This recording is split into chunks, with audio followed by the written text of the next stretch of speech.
जय हिंद साथियों, सरकारी परीक्षा वाला में आपका स्वागत है।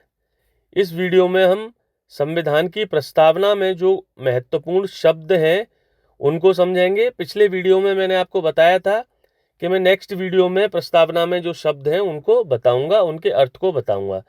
साथियों, यूपीएसआई का जो एग्ज़ाम है उसकी डेट आ चुकी है। 15 और 14 मार्च 2026 को एग्ज़ाम होना है। तो देखिए, ये वीडियो आपके लिए मददगार साबित होगा उस एग्ज़ाम में। साथियों, सबसे पहला जो शब्द है प्रस्तावना में वो संप्रभुता है। इसको समझते हैं। संप्रभुता का मतलब है किसी के प्रभुत्व या दबाव में ना होना। साथियों, आगे देखते हैं इसे। भारत, इसका मतलब ये है कि भारत एक ऐसा राष्ट्र है वो अपने निर्णय किसी बाहरी ताकत या आंतरिक दबाव में नहीं लेगा। भारत अपने निर्णय लेने के लिए पूरी तरीके से स्वतंत्र है, किसी प्रेशर को वो नहीं मानेगा। लोकतंत्र होने के नाते भारत की जो प्रभुता है, जो निर्णय लेने की अंतिम या सर्वोच्च शक्ति है, वो जनता में निहित है और जनता ही स्वयं या अपने प्रतिनिधियों के माध्यम से ये निर्णय लेगी कि हमारे देश को किस दिशा में जाना है। ठीक है साथियों, एक जो आलोचक हैं वो प्रभुता संप्रभुता की आलोचना के तौर पर कहते हैं कि भारत ने राष्ट्रमंडल की सदस्यता ले ली, ये भारत की संप्रभुता का हनन है। संयुक्त राष्ट्र संघ की सदस्यता ले ली, ये भारत की संप्रभुता का हनन है। साथियों, इसको समझते हैं। अक्सर आलोचक ये कहते हैं साथियों, राष्ट्रमंडल की जो सदस्यता है वो हमने अपनी स्वेच्छा से ली है। हमारी संविधान सभा में इसका प्रस्ताव रखा गया था और हमारी संविधान सभा ने इसे स्वीकार किया। इसलिए स्वीकार किया कि हम एक तेजी से विकसित होते राष्ट्र बन सकें और राष्ट्रमंडल के देश हमें हमारी जरूरतों के लिए तकनीकी सहयोग दे सके या अन्य प्रकार का सहयोग दे सके, हमें सुरक्षा उपलब्ध करा सके। एक ऐसा फोरम है जहां पर हम अपनी बात को रख सकें। तो राष्ट्रमंडल में जो भारत सदस्य बना, उसके लिए हम पे किसी बाहरी देश ने प्रेशर नहीं बनाया या आंतरिक तौर पर हमारे लिए कोई दबाव नहीं था। हमारी संविधान सभा ने इसको अपनी जरूरत के तौर पर समझा और निर्णय लिया। ठीक इसी तरीके से साथियों, भारत संयुक्त राष्ट्र संघ की सदस्यता लेता है। ये कुछ ऐसे एग्जाम्पल हैं कि हम ये नहीं कह सकते हैं कि भारत की संप्रभुता का हनन है। भारत अपनी इच्छा से इन संगठनों का सदस्य बना है और इसके बावजूद भी कई ऐसी संधियां हैं, ट्रीटीज हैं, सदस्य होने के बावजूद भी भारत को नहीं लगता कि ये हमारे लिए हितकर नहीं है, तो भारत उन पे साइन नहीं करता है। मैंने बताया था कि जो संयुक्त राष्ट्र संघ का जो मानवाधिकार चार्टर है, भारत उसका सिग्नेटरी नहीं है। ठीक है साथियों, समझ गए होंगे संप्रभुता का मतलब क्या है। बहुत जरूरी है। अक्सर जो देश स्वतंत्र होते हैं वो सबसे पहले खुद को संप्रभु घोषित करते हैं। ये विश्व को एहसास दिलाते हैं कि अब हम किसी बाहरी शक्ति के दबाव में कार्य नहीं करेंगे, हम स्वतंत्र राष्ट्र हैं, हम अपने फैसले लेने के लिए सक्षम हैं। अगला शब्द देखते हैं साथियों, समाजवादी। ध्यान रहे साथियों, ये जो समाजवादी शब्द है मूल संविधान में नहीं था, प्रस्तावना में नहीं था। इसे 42वें संविधान संशोधन अधिनियम 1976 के माध्यम से हमारे संविधान में जोड़ा गया। ठीक है साथियों, समाजवाद जो है वो एक आर्थिक और सामाजिक दर्शन है। थोड़ा बेसिक पॉइंट्स बता रहा हूं। अब समझिए समाजवाद है क्या। समाजवाद एक ऐसा आइडिया है जो समता मूलक समाज की कल्पना करता है। एक ऐसा समाज जहां पे सभी बराबर हों, जहां पर जाति, लिंग, धर्म, नस्ल आदि के आधार पर भेदभाव ना हो, इंसान को इंसान से अलग ना माना जाए। कुल मिलाकर समाजवाद एक नेचुरल लॉ है।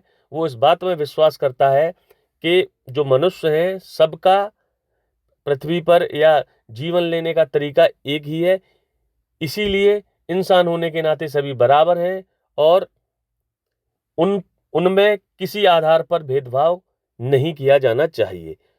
समाजवाद एक समता मूलक समाज की कल्पना करने वाला एक आइडिया है। हम इसकी अगर हम आर्थिक डायमेंशनों को देखें, मतलब समाजवाद आर्थिक तौर पर क्या कहता है, क्योंकि समाजवाद की भी तीन आयाम है, सामाजिक स्तर पर, राजनैतिक स्तर पर और आर्थिक स्तर पर। देखिए, सामाजिक स्तर पर तो ये समता मूलक समाज की स्थापना करना चाहता है, और आर्थिक आर्थिक स्तर पर ये कहता है कि उत्पादन और वितरण के जो साधन हैं उन पर उनका स्वामित्व और उनका जो कंट्रोल है वो या तो राज्य के हाथ में रहे या समाज के हाथ में रहे, प्राइवेट सेक्टर या निजी क्षेत्र के हाथ में ना रहे। ठीक है साथियों, समाजवाद आर्थिक तौर पर यह कहता है कि उत्पादन और वितरण स्टेट के पास रहे, समाज के हाथों में रहे, निजी हाथों में कम से कम हो। पूंजीवाद एकदम इसके विपरीत बात करता है, वो ज्यादा से ज्यादा व्यक्तिगत स्वतंत्रता की बात करता है और कहता है कि उत्पादन और जो वितरण के साधन है वो ज्यादा से ज्यादा निजी क्षेत्र को दिए जाने चाहिए ताकि उद्यमशीलता को बढ़ावा मिले। ठीक है साथियों, ये अगला पॉइंट इसी में है, धन और संसाधनों का अधिक समान वितरण सुनिश्चित हो। यानी कि समाजवाद का जो आर्थिक दर्शन है वो ये कहता है कि जो रिसोर्स है, संसाधन है, धन है, संपत्ति है, उसका ज्यादा से ज्यादा समतापूर्वक वितरण हो ताकि लोगों को रोजगार मिले, गरीबी कम हो, वो बेहतर जीवन यापन कर सकें। ठीक है साथियों, ये जो समाजवाद की जो फिलॉसफी है इसने पूरी दुनिया की कायाकल्प कर दी थी और इसके जनक कार्ल मार्क्स को माना जाता है। साथियों, समाजवाद की विचारधारा कहीं ना कहीं पूंजीवाद से ही निकली हुई विचारधारा है। जब ब्रिटेन और यूरोप में औद्योगिक क्रांति फैलती है और ये औद्योगिक क्रांति मजदूरों का, किसानों का बड़े पैमाने पर शोषण करती है और कार्ल मार्क्स इस शोषण को एक आवाज देते हैं। वो ये और इसी आइडिया को, कार्ल मार्क्स के को हम वैज्ञानिक समाजवाद के नाम से जानते हैं। कार्ल मार्क्स का ये कहना था कि जो सर्वहारा समाज है, जो शोषित और वंचित समाज है, उसको पूंजीपति समाज के विरुद्ध एक हिंसक संघर्ष कर देना चाहिए और उसकी जो संपत्ति है उसको आपस में बांट लेना चाहिए, और ऐसे एक समता मूलक समाज की स्थापना होगी और स्टेट का जो आइडिया है, राज्य जो हम बना रहे हैं, वो राज्य खत्म हो जाएगा और एक समता मूलक समाज की स्थापना हो जाएगी। ठीक है, लेकिन साथियों, समाज जो कार्ल मार्क्स हैं उनके वैज्ञानिक समाजवाद का हमारे संविधान पर कोई प्रभाव नहीं पड़ा है। हमने लोकतांत्रिक समाजवाद के सिद्धांत को, विचार को अपनाया है, गांधीवादी समाजवाद के विचार को अपनाया है। ये जो लोकतांत्रिक समाजवाद है, ये समाजवाद की जो फिलॉसफी है, उसके जो लक्ष्य हैं, उसके जो उद्देश्य हैं, उनका तो समर्थन करता है, लेकिन उसके लिए हिंसा की बात नहीं करता है। वो ये कहता है कि लोकतांत्रिक तरीके से चुनी हुई सरकारें लोगों के लिए नीतियां बनाएं और वो समाजवाद की स्थापना करें। ठीक है साथियों, उम्मीद करता हूँ ये समाजवाद का जो दर्शन है, ये जो शब्द है, आपको समझ में आया होगा। आगे बढ़ते हैं साथियों, बहुत महत्वपूर्ण साथियों, तीसरा जो शब्द है प्रस्तावना में वो है धर्मनिरपेक्ष। हमारे संविधान में धर्मनिरपेक्ष की जगह पंथ निरपेक्ष शब्द का इस्तेमाल किया गया है, लेकिन कमोवेश दोनों चीजें समान है। मैं आपको बताता हूं कि धर्मनिरपेक्षता का मतलब क्या है। इसका मतलब ये है, भारतीय जो राज्य है वो धर्म से निरपेक्ष रहेगा। मतलब भारत का अपना कोई धर्म नहीं होगा, भारत में धर्म के आधार पर भेदभाव नहीं होगा, भारत में रहने वाले सभी मनुष्य बराबर हैं, चाहे उनका धर्म कुछ भी हो। ठीक है, वो सब स्टेट की नजरों में, राज्य की नजरों में सब भारत के नागरिक हैं, चाहे वो हिंदू हो, चाहे वो सिख हो, चाहे वो जैन हो, चाहे यहूदी हो, पारसी हो, मुस्लिम हो या किसी अन्य धर्म को मानने वाले लोग हों।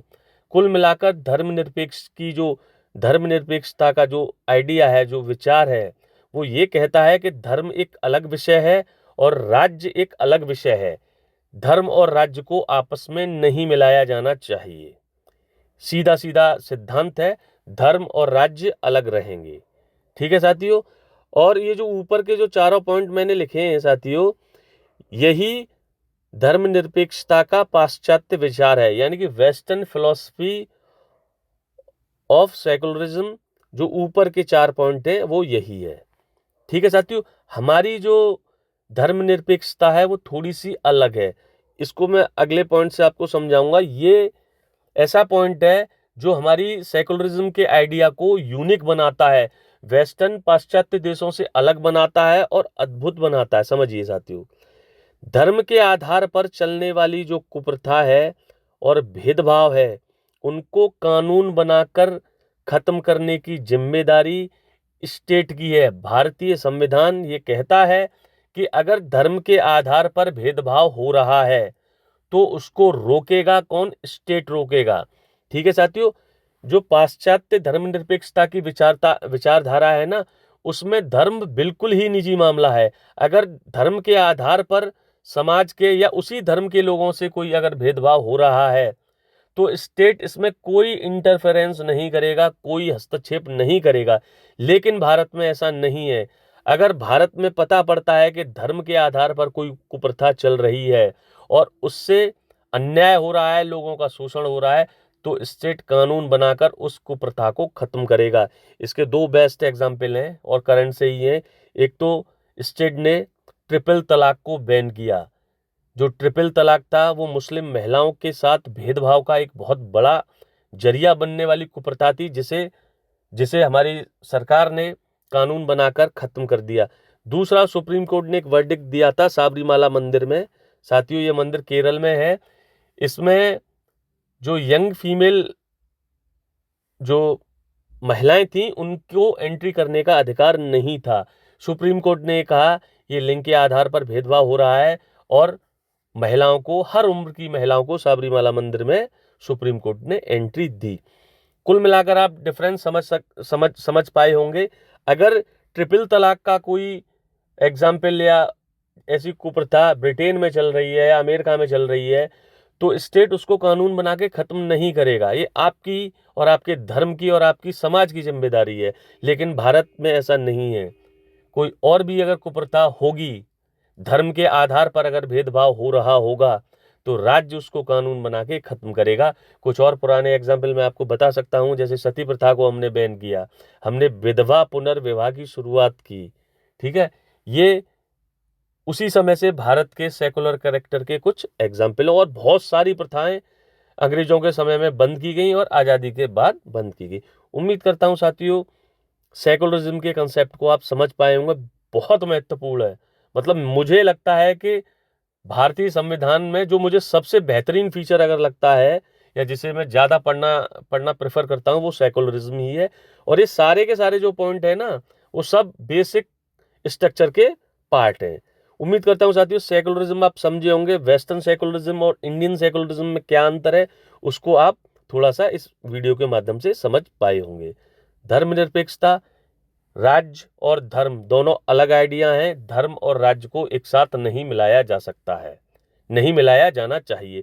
हाँ, एक और आम कन्फ्यूजन रहता है कि अगर कोई देश खुद को सेकुलर घोषित कर रहा है तो क्या उसके नागरिकों का कोई अपना धर्म नहीं होगा? ये एक मिथ है साथियों। भारत एक सेकुलर है। भारत में हिंदू धर्म को मानने वाले लोग अपनी धार्मिक प्रथाओं का पालन कर रहे हैं। मुस्लिम अपनी धार्मिक प्रथाओं का पालन कर रहे हैं और जीवन यापन कर रहे हैं। स्टेट का धर्म नहीं है। स्टेट और स्टेट के जो पार्ट है उनका धर्म नहीं है। वो धर्म के आधार पर किसी के साथ भेदभाव नहीं करेंगे। इसका ये मतलब नहीं है कि नागरिकों को किसी धर्म को मानने की आज़ादी नहीं है। दोनों में अंतर है। उम्मीद करता हूँ समझ गए होंगे साथियों। चौथा जो महत्वपूर्ण पॉइंट है, लोकतंत्र। हमारा देश एक लोकतांत्रिक देश है। बहुत बेसिक जो डेफिनेशन अब्राहम लिंकन जी ने दी थी, जनता का जनता द्वारा जनता के लिए शासन ही लोकतंत्र कहलाता है। इसको थोड़ा सा और एलोबरेट करेंगे। लोकतंत्र में जो संप्रभुता शब्द मैंने आपको पहले ही बताया था, संप्रभुता मतलब निर्णय लेने की शक्ति, सर्वोच्च शक्ति लोकतंत्र में किसके हाथों में होती है? भारत की जनता में होती है। मतलब जनता में निहित होती है। लोक जिस देश में लोकतांत्रिक प्रणाली होगी वहां पे संप्रभुता किसके पास होगी? उस देश की जनता के पास होगी। ठीक है साथियों, कुल मिलाकर लोकतंत्र और संप्रभुता दोनों एक दूसरे से बहुत ही गहराई से जुड़े हुए शब्द हैं। और संप्रभुता लोकतंत्र में किसके पास होती है? उस देश की जनता के पास होती है। भारत में संप्रभुता किसके पास है? भारत की जनता के पास है। अब इस संप्रभुता का या इस सर्वोच्च शक्ति का जनता इस्तेमाल कैसे कर रही है, उसके आधार पर लोकतंत्र दो प्रकार के होते हैं। ठीक है साथियों, लोकतंत्र में शक्ति किसके पास है? जनता के पास है। अब जनता इस शक्ति का इस्तेमाल कैसे कर रही है उसके आधार पर लोकतंत्र दो प्रकार के होते हैं। एक प्रत्यक्ष लोकतंत्र, जहां पर जनता स्वयं इस शक्ति का इस्तेमाल करती है। ठीक है, इसके एग्जाम्पल है स्विट्जरलैंड। स्विट्जरलैंड में साथियों स्विज परिषद है और वहां डायरेक्ट वहां के नागरिक बैठते हैं और अपने देश के लिए नीतियां निर्मित करते हैं। 4 इसके मेन एलिमेंट होते हैं: परिप्रेक्षा, पहल, प्रत्यावर्तन, जनमत, संग्रह। आगे फर्दर डिटेल में बताऊंगा साथियों इन चारों चीजों को। और प्रत्यक्ष लोकतंत्र समझिए, जहां जनता अपने लिए स्वयं निर्णय लेगी। बेस्ट इसका एग्जाम्पल स्विट्जरलैंड है। और अगर हमारे देश में अगर आप देखेंगे तो ग्राम सभा भी प्रत्यक्ष लोकतंत्र का उदाहरण होती है। ग्राम सभा में हर व्यक्ति जो 18+ का होता है, वोट देने का अधिकारी होता है, वो ग्राम सभा का ऑटोमेटिकली सदस्य बन जाता है। ग्राम सभा की बैठकें होती हैं, वहां पर प्रधान बैठते हैं और सभी ग्राम सभा के सदस्य बैठते हैं और वो अपने क्षेत्र के विकास के लिए नीतियां बनाते हैं। ठीक है साथियों, प्रत्यक्ष लोकतंत्र।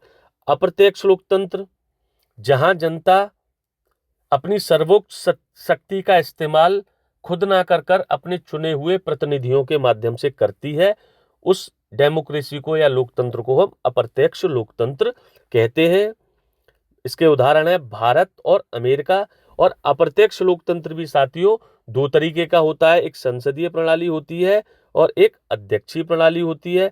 भारत संसदीय प्रणाली वाला देश है, अमेरिका अध्यक्षीय प्रणाली वाला देश है। आपको जब संसद बताऊंगा उसी समय संसदीय प्रणाली और अध्यक्षीय प्रणाली क्या होती है, क्या इनमें बेसिक डिफरेंस है, उसको बताऊंगा। साथियों समझ गए होंगे आप कि लोकतंत्र जनता का जनता द्वारा शासन है। लोकतंत्र में संप्रभुता जनता के हाथ में होती है और जनता इस संप्रभुता का या निर्णय लेने की शक्ति का इस्तेमाल अगर प्रत्यक्ष करे तो उसे हम प्रत्यक्ष लोकतंत्र बोलते हैं, स्वयं करे तो प्रत्यक्ष लोकतंत्र बोलते हैं, अगर स्वयं ना कर अपने प्रतिनिधियों के माध्यम से करे तो हम उसे अप्रत्यक्ष लोकतंत्र कहते हैं। उदाहरण जरूर याद रखिएगा साथियों। आगे बढ़ते हैं साथियों। गणतंत्र। भारत एक गणतांत्रिक देश है। आप जानते होंगे 26 जनवरी को हम हर वर्ष गणतंत्र दिवस के रूप में मनाते हैं। इसका मतलब क्या होता है? अक्सर गणतंत्र और लोकतंत्र में लोग बहुत कंफ्यूज रहते हैं। आज इस अंतर को खत्म करिए हमेशा के लिए, इस डिफरेंस को समझिए। गणतंत्र का मतलब है राज्य का प्रमुख, हेड ऑफ द स्टेट हमेशा निर्वाचित होगा। राज्य का प्रमुख राष्ट्रपति होता है, अमेरिका में भी राष्ट्रपति होता है, हमारे यहाँ भी राष्ट्रपति होता है। कुछ ऐसे देश हैं जहां संवैधानिक लोकतंत्र है, राजशाही बची हुई है संकेत के रूप में, जैसे ब्रिटेन। ठीक है साथियों, तो ब्रिटेन में आज भी जो राजा है वो वंशानुगत होता है, राजा का बेटा ही हेड ऑफ द स्टेट बनता है। इसीलिए ब्रिटेन एक गणतंत्र नहीं है। लोकतंत्र जरूर है लेकिन ब्रिटेन गणतंत्र नहीं है, क्योंकि वहां पर राज्य का प्रमुख हेड ऑफ द स्टेट वो वंशानुगत बन रहा है, राजा का बेटा राजा बन रहा है, हेड ऑफ द स्टेट बन रहा है। लेकिन गणतंत्र में राजा हेड ऑफ द स्टेट कौन होगा? वो राजा का बेटा नहीं होगा, बल्कि वो निर्वाचित होगा, उसको उस देश की जनता चुनेगी। उदाहरण के तौर पे बता रहा हूं मैं आपको, जैसे भारत एक गणतंत्र है और भारत का हेड ऑफ द स्टेट कौन है? भारत के राष्ट्रपति हैं। और भारत के राष्ट्रपति का चुनाव संसद और विधानसभा के या जो विधानमंडल है राज्यों का वो मिलकर करते हैं। ये अलग बात है कि राष्ट्रपति का निर्वाचन अप्रत्यक्ष होता है, लेकिन निर्वाचन जरूर होता है। भारत का राष्ट्रपति वंशानुगत नहीं होता है। ठीक है साथियों, बेसिक डिफरेंस यही है गणतंत्र की कि हेड ऑफ द जो स्टेट होगा, जो सरकार का नहीं राज्य का जो प्रमुख होगा वो निर्वाचित होगा। अभी निर्वाचन डायरेक्ट भी हो सकता है, इनडायरेक्ट भी हो सकता है। भारत और अमेरिका में ये इनडायरेक्ट होता है। ठीक है साथियों, और दो इसके अर्थ हैं। गणतंत्र के अर्थ में दो और बातें शामिल हैं। राजनीतिक संप्रभुता लोगों के हाथ में होती है, ऐसे समझ सकते हैं। हेड ऑफ द जो स्टेट है उसको कौन चुन रहा है? राज्य का जो सर्वोच्च पद है उसको जनता चुन रही है। ठीक है, तो अल्टीमेटली जो सर्वोच्च शक्ति किसके हाथ में है? वो जनता के हाथ में है, ठीक है। और विशेषाधिकार प्राप्त वर्ग की अनुपस्थिति, इसको भी आप वैसे ही समझ सकते हैं कि हेड ऑफ द स्टेट जो है ना, वो आपका वंशानुगत नहीं हो रहा है ब्रिटेन की तरह। ब्रिटेन में एक परिवार को विशेष अधिकार मिले हुए हैं कि इस परिवार का ही अगला जो व्यक्ति आएगा वो परिवार ही तय कर लेगा कि कौन ब्रिटेन का राजा बनेगा। ब्रिटेन में हालांकि सांकेतिक तौर पर ही है राजशाही, ब्रिटेन भी एक लोकतांत्रिक देश है, लेकिन ब्रिटेन गणतंत्र नहीं है, ठीक है साथियों। उम्मीद करता हूँ ये दोनों चीजें गणतंत्र की आप समझ में गए होंगे कि गणतंत्र का जो लेना देना है वो हेड ऑफ द स्टेट से लेना देना है। हेड ऑफ द स्टेट निर्वाचित होगा, वंशानुगत नहीं होगा, संप्रभुता लोगों के हाथ में है क्योंकि लोग ही हेड ऑफ द स्टेट चुनेंगे, कोई विशेषाधिकार प्राप्त वर्ग नहीं होगा। जब हेड ऑफ द स्टेट निर्वाचित हो रहा है तो विशेषाधिकार प्राप्त वर्ग हो ही नहीं सकता है गणतंत्र में, ठीक है साथियों। उम्मीद करता हूं कि गणतंत्र का मतलब क्या होता है उसको आप अच्छे तरीके से समझ गए होंगे। गणतंत्र और लोकतंत्र में क्या अंतर है ये आप समझ गए होंगे। गणतंत्र को जब भी आपको देखना है ना, आप भारत का एग्जाम्पल उठाइए और ब्रिटेन का एग्जाम्पल उठाइए। बस जो हेड ऑफ द स्टेट है देख लीजिए कि भारत में हेड ऑफ द स्टेट निर्वाचित हो रहा है और ब्रिटेन में हेड ऑफ द स्टेट वंशानुगत तरीके से आ रहा है, राजा का बेटा या राजा की बेटी ही राजा के पद पर बैठ रही है, ठीक है साथियों। एक और बहुत महत्वपूर्ण शब्द है न्याय। अच्छा, न्याय होता क्या है? बहुत हम संस्थाएं जानते हैं कि सुप्रीम कोर्ट हुआ, हाई कोर्ट हुआ या जुडिशरी है, लोगों को जस्टिस देने के लिए बैठी हैं, लेकिन जस्टिस एग्जैक्टली होता क्या है समझते हैं साथियों। भेदभाव और विशेष अधिकार की अनुपस्थिति और सभी के साथ समान व्यवहार। अगर ऐसी स्थितियां हैं किसी जगह तो हम ये कहेंगे कि यहाँ पर लोगों को न्याय मिल रहा है, न्याय सुनिश्चित हो रहा है। दोनों चीजें जुड़ी हुई हैं। अगर किसी वर्ग के साथ आप भेदभाव कर रहे हैं तो ऑटोमेटिकली आप किसी दूसरे वर्ग को कुछ विशेष अधिकार दे रहे हैं, या किसी वर्ग को आप विशेष अधिकार दे रहे हैं तो ऑटोमेटिकली आप किसी एक वर्ग के साथ भेदभाव कर रहे हैं, ठीक है साथियों। यानी कि न्याय में ना भेदभाव होगा, ना किसी के पास विशेष अधिकार होंगे, सबके साथ समान व्यवहार होगा। अगर ऐसी स्थितियां हैं तो हम कह सकते हैं वहां पर लोगों को न्याय उपलब्ध है, न्याय मिल रहा है, ठीक है साथियों। प्रस्तावना 3 तरीके के न्याय की बात करती है, सामाजिक, आर्थिक, राजनीतिक। सामाजिक न्याय, आर्थिक न्याय, राजनीतिक न्याय। हल्का सा समझाता हूं साथियों। सामाजिक न्याय मतलब एक ऐसा समाज जहां पर सभी लोगों को अवसर की समानता उपलब्ध हो, जाति, धर्म, लिंग, नस्ल, भाषा आदि के आधार पर किसी के साथ ना तो भेदभाव हो और ना ही किसी को विशेष अधिकार मिले, ठीक है साथियों। अब आर्थिक न्याय क्या होता है? आर्थिक न्याय जो अभी मैंने आपको समाजवाद की जो डेफिनेशन बताई थी ना, कि जो उत्पादन के और वितरण के साधन है वो जितने ज्यादातर समाज के पास होंगे, जितने ज्यादा समाज के पास होंगे या स्टेट के पास होंगे, और संसाधनों का जितना ज्यादा समतापूर्वक या उचित बंटवारा होगा, वो सिचुएशन, वो स्थिति उतनी ही ज्यादा आर्थिक न्याय के पास होगी। राजनीतिक न्याय उदाहरण के तौर पर समझा रहा हूं साथियों, आर्टिकल 326 इसका बेस्ट एग्जाम्पल है। हर व्यक्ति को एडल्ट फ्रेंचाइजी देता है हमारा संविधान। मेरा वोट हो, आपका वोट हो, या किसी बहुत ताकतवर व्यक्ति जैसे मान लीजिए हमारे प्राइम मिनिस्टर जी, सबके वोट की कीमत एक है, ठीक है साथियों। सबके वोट की कीमत एक है, बराबर है। ये राजनीतिक न्याय है। जो व्यक्ति चाहे वो चुनाव लड़ सकता है, कुछ शर्तों को अगर वो पूरा कर रहा है। 25 जैसे अगर आप विधायक का चुनाव लड़ना चाह रहे हैं, ठीक है, उस राज्य के आप रहने वाले हो और अगर आपकी उम्र 25 साल से ज़्यादा है तो ये आप लड़ सकते हैं, किसी के लिए कोई पाबंदी नहीं है, ठीक है साथियों। न्याय, तीनों तरीके के न्याय आप समझ गए होंगे। और ये जो न्याय का जो आइडिया है ये हमने रूस की क्रांति से लिया था, ठीक है साथियों। हमारे संविधान ने सामाजिक और आर्थिक न्याय राज्य के नीति निर्देशक तत्व पूरा करने की बात कहते हैं या देते हैं नागरिकों को, और राजनीतिक न्याय मूल अधिकार देते हैं। यानी कि कुल मिलाकर मूल अधिकार और नीति निर्देशक तत्व न्याय का जो आइडिया हमने अपनाया है प्रस्तावना में, उसको कॉम्प्रिहेंसिवली एड्रेस करते हैं, समग्र रूप से उसकी व्याख्या करते हैं। ठीक है साथियों, और थोड़ा मैं एक्सप्लेन करता हूँ इसमें। जैसे कि नीति निर्देशक तत्वों में एक आर्टिकल है, आर्टिकल 38, वो ये कहता है कि संसाधनों का उचित बंटवारा होना चाहिए। इस तरीके से बंटवारा होना चाहिए कि लोगों को रोजगार मिल सके, देश से गरीबी खत्म हो सके, भुखमरी खत्म हो सके, कुपोषण जैसी समस्याएं खत्म हो सकें। राजनीतिक अधिकार साथियों, राजनीतिक न्याय आर्टिकल 14 रूल ऑफ लॉ की बात करता है, कानून की नजरों में सब बराबर हैं। आर्टिकल 19, आर्टिकल 21 हो गया, आर्टिकल 22 हो गया, ये सब राजनीतिक न्याय से संबंधित कुछ प्रावधान है संविधान के। सेकुलरिज्म जो करेक्टर हो गया, वो कहता है कि धर्म के आधार पर हम भेदभाव नहीं करेंगे। ठीक है, वो भी ऑटोमेटिकली राजनीतिक न्याय की बात कर रहा है और सामाजिक न्याय की भी बात कर रहा है। जैसे आर्टिकल 17 आप देख सकते हैं साथियों, आर्टिकल 17 कहता है कि अस्पृश्यता उन्मूलन की बात कर रहा है। ठीक है, मतलब जाति के आधार पर हम भेदभाव को अपने देश में स्वीकार नहीं करेंगे। ठीक है, आर्टिकल 15 वो लिंग के आधार पर, धर्म के आधार पर भेदभाव की मनाही कर रहा है। मतलब हम एक ऐसा समाज बनाएंगे जहां उपरोक्त आधारों पर धर्म, जाति, लिंग, मूल, वंश आदि के आधार पर भेदभाव नहीं होगा और सबको समान अवसर उपलब्ध होंगे। उम्मीद करता हूं साथियों न्याय का जो कंसेप्ट है वो आपको समझ में आया होगा।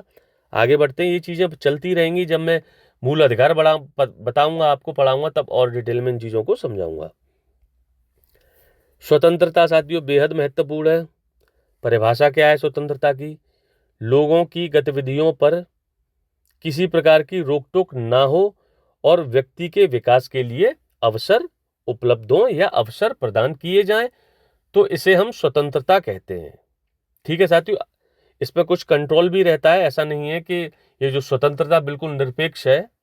ठीक है, आगे बताता हूं। अभी जो हमारी प्रस्तावना है, हमारी प्रस्तावना 5 प्रकार की स्वतंत्रता की बात करती है, उसमें खुद लिखा हुआ है प्रस्तावना। अगर आप पढ़ेंगे, यूपीपीसीएस में क्वेश्चन पूछा गया था 2020 में साथियों, और अब तो ये हर बार पूछ लिया जाता है कि प्रस्तावना कितनी प्रकार की स्वतंत्रता की बात करती है, या प्रस्तावना में निम्न में से किस स्वतंत्रता का जिक्र नहीं है। 5 प्रकार की स्वतंत्रता की बात करती है, ध्यान रखिएगा साथियों। अभिव्यक्ति की स्वतंत्रता, विश्वास, धर्म, विचार और उपासना की स्वतंत्रता। ठीक है साथियों, और जो आर्टिकल 19 है, डिफरेंस के तौर पर बता रहा हूं, वो 6 प्रकार की स्वतंत्रता की बात करता है।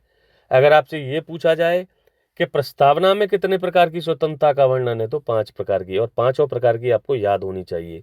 और आर्टिकल 19 में कितने प्रकार की स्वतंत्रता है, वो 6 प्रकार की है, बताऊंगा जब मूल अधिकार पढ़ाऊंगा आपको साथियों। और ये जो स्वतंत्रता है ना, ये एब्सोल्यूट नहीं है, ये कुछ रिस्ट्रिक्शंस के साथ आती है, कुछ प्रतिबंधों के साथ आती है। वही एक उदाहरण ध्यान रखिएगा साथियों कि एक व्यक्ति छड़ी घुमा रहा था और वो बार बार किसी दूसरे व्यक्ति के मुंह पर छड़ी घुमा रहा था। तो वो व्यक्ति कहता है कि भाई तुम छड़ी क्यों घुमा रहे हो? तो वो कह रहा है मेरी मर्जी, मेरी छड़ी है, कहीं भी घुमाऊं। फिर उसके बाद मोरल ऑफ द स्टोरी ये निकल के आता है कि आप स्वतंत्र हैं, लेकिन आपकी स्वतंत्रता की वजह से किसी दूसरे की स्वतंत्रता बाधित नहीं होनी चाहिए। जहां किसी दूसरे की स्वतंत्रता बाधित होनी शुरू हो जाएगी, वहां आपकी स्वतंत्रता पर कुछ ना कुछ प्रतिबंध लगाए जाएंगे। और इसी आइडिया के आधार पर हमारा संविधान भी स्वतंत्रता पर कुछ प्रतिबंध लगाता है। आर्टिकल 19 हो, आर्टिकल 21 हो, वो एक्सप्लेन करूंगा हमें। जैसे एक छोटा सा एग्जाम्पल दे रहा हूं मैं आपको कि शांतिपूर्वक धरना प्रदर्शन करने का अधिकार है।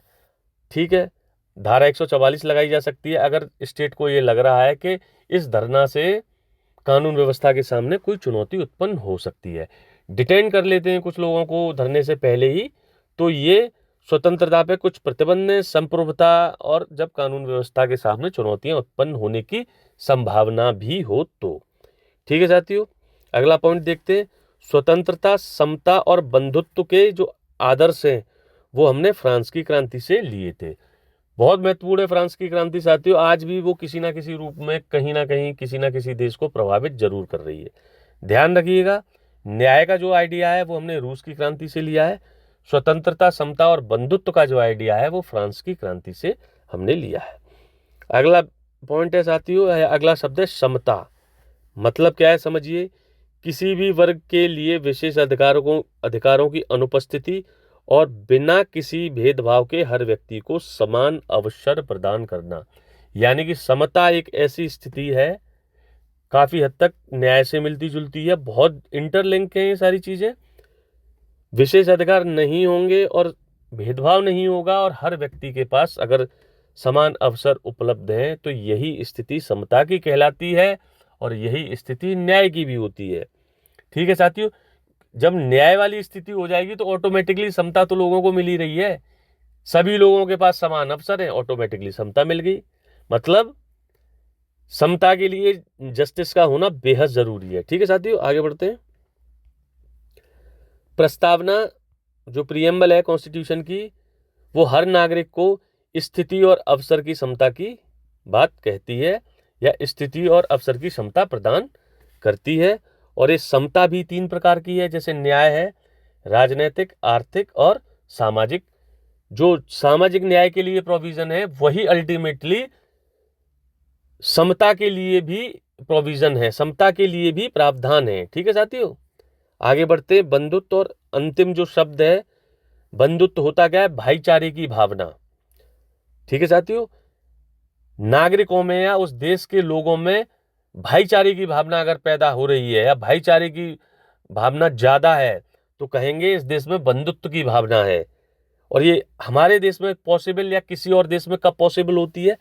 जब राष्ट्रीय पहचान सर्वोपरि हो जाती है। मतलब जैसे कि मैं हूं, मेरी एक अपनी अलग जाति है, मेरा एक अपना अलग धर्म है, मैं किसी एक क्षेत्र का रहने वाला हूं, कोई भाषा में बोलता हूं, किसी में पेशे से जुड़ा हुआ हूं, ये सारी मेरी जो पहचान है ना, ये सब सेकेंडरी। मैं जब कभी किसी से मिलूं तो मैं इस बात में गर्व महसूस करूं और उससे अपना इंट्रोडक्शन दूं कि हाँ मैं भाई भारतीय हूं। तो ये बंधुत्व की भावना का एक एक मतलब ये बंधुत्व की भावना की स्थिति को दर्शाता है। ठीक है साथियों, भाईचारे की भावना। और ये पैदा कब होगी? जब व्यक्ति की एक सिंगल पहचान होगी और वो सब लोग उसी पहचान से खुद को पहचाना जाना चाहें। जैसे इंडिया के मैच के दौरान आपने देखा होगा, बंधुत्व की भावना एकदम पीक पे हो जाती है लोगों में, हमारे देश के लोगों में। सब मैच देखते हैं, सबके दिल में ये कशिश रहती है कि यार इंडिया बस कैसे भी मैच जीते। तो कुछ टाइम के लिए ही सही, इंडिया के मैच और खासतौर पर जब फाइनल मैचेस होते हैं तो वहां ट्रू बंधुत्व की भावना हमें देखने को मिलती है, भाईचारे की भावना हमें देखने को मिलती है। या देश के सामने कभी संकट की जब स्थिति होती है तब पूरा देश एकजुट खड़ा होता है, ये उस समय बंधुत्व की भावना देखने को मिलती है। बंधुत्व में 2 बातें शामिल होती हैं साथियों, व्यक्ति की गरिमा यानी कि और देश की एकता और अखंडता। बंधुत्व तभी संभव हो सकता है जब आप व्यक्ति का सम्मान करें।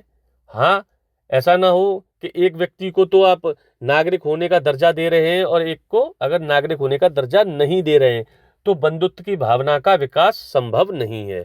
और देश की एकता और अखंडता बेहद महत्वपूर्ण है बंधुत्व के लिए। ठीक है साथियों, उम्मीद करता हूं ये वीडियो आपको पसंद आएगा। ज़्यादा से ज़्यादा लोगों तक इसे शेयर करिए, कमेंट करिए, कोई ऐसी चीज़ जो आपको ना समझ में आए उसको भी कमेंट करिए, मैं उसको और एक्सप्लेन करने की कोशिश करूंगा और आसान शब्दों में आपको समझाने की कोशिश करूंगा। कल मिलते हैं नेक्स्ट वीडियो के साथ। जय हिंद साथियों।